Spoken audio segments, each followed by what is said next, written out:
যখন ভোট শেষ হচ্ছে সূর্যাস্তের আগে আগে সন্দেশখালী বসিরহাট লোকসভার অন্তর্গত সেই বেরমজু 2 জিপিতে ভয়ঙ্কর ঘটনা ঘটেছে।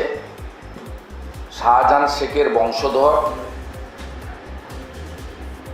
কুদ্দুস শেখ এবং অন্যান্য গুন্ডারা তারা সেখানে নির্বিচারে গুলি চালিয়েছেন। আমাদের কাছে খবর আছে যে ভারতীয় জনতা পার্টির একজন কর্মী প্রায় মৃত্যুপথে। অফিসিয়াল মৃত্যু আমি ডিক্লেয়ার করতে পারছি না, কারণ হসপিটাল থেকে ডিক্লেয়ার হয়। আর সাথে সাথে আরও বেশ কয়েকজন কর্মী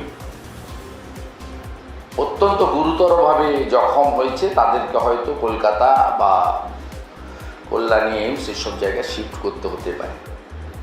এটা নতুন কিছু নয়। গতকাল আমরা 6ষ্ঠ দফায় পুলিশের অত্যাচার দেখেছিলাম। 6ষ্ঠ দফার আগের দুদিন পশ্চিমবঙ্গ পুলিশ আর কলকাতা পুলিশের নাম তো অনেক আগে বদলে গেছে, মমতা পুলিশ বলে সবাই। তাদের আচরণ এবং বিশেষ করে ঊর্ধ্বতন কর্তৃপক্ষের একটা বড় অংশের আচরণ মানুষ জেনে গেছে, জানে, সবাই দেখছেন। তারা 6ষ্ঠ দফার ভোটের আগে ঘাটালের সাংগঠনিক জেলার সাধারণ সম্পাদক তন্ময় ঘোষ সহ ভারতীয় জনতা পার্টির পোলিং এজেন্টদের পর্যন্ত ছাড়েনি। 50-এর কাছাকাছি কেউ ডিটেন, কেউ 14 সালের মামলাতে ফরওয়ার্ড। আমরা গতকাল সন্ধ্যের পর থেকে মমতা পুলিশের ভয়ঙ্কর রূপ দেখেছি। মথুরাপুরে, জয়নগরে, সন্দেশখালীর যে জিপিতে আজকে এত বড় একটা ইনসিডেন্ট ঘটে গেল, আপনারাও পাবেন খবর একটু পরে। এক্সিট পোল হয়তো ঢাকা পড়ে যাবে, এত বড় ঘটনা ঘটে গেছে একটু আগে। তা সেখানেও প্রায় 7 জন আমাদের কার্যকর্তা, শক্তিকেন্দ্র প্রমুখ, পোলিং এজেন্ট, বুথ সভাপতি, কাউকে ছাড় দেয়নি। গোটা রাজ্য জুড়ে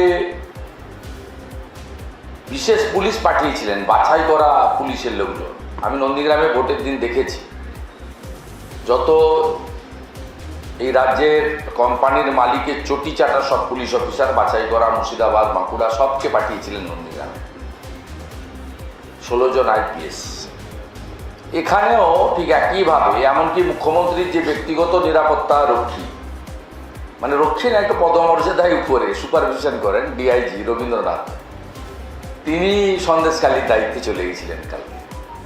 তিনি ডাইরেক্টর অফ সিকিউরিটিতে মিটিং করে 3 জন করে প্লেন ক্লথের লোকদের কাউন্টিং সেন্টারে রাখার ব্যবস্থা করে পরিকল্পনা করে সন্দেশখালীতেই ছিলেন। কলকাতা পুলিশের বিনীত গোয়েল বাছাই করা কিছু পুলিশ অফিসারকে দিয়েছিলেন হাওড়া এবং অন্যান্য জায়গা থেকে। সীমাহীন অত্যাচার করেছে, সারা রাত্রি ধরে অত্যাচার করেছে, এবং সেই অত্যাচারের বর্ণনা দেওয়া যাবে না। সন্দেশখালীর মা বোনেরা লাঠি, মাছ বা হাতের কাছে যা পেয়েছে তাই নিয়ে মিডনাইটে তাড়া করার পরে 7 জনকে নিয়ে পালিয়েছে কার্যত।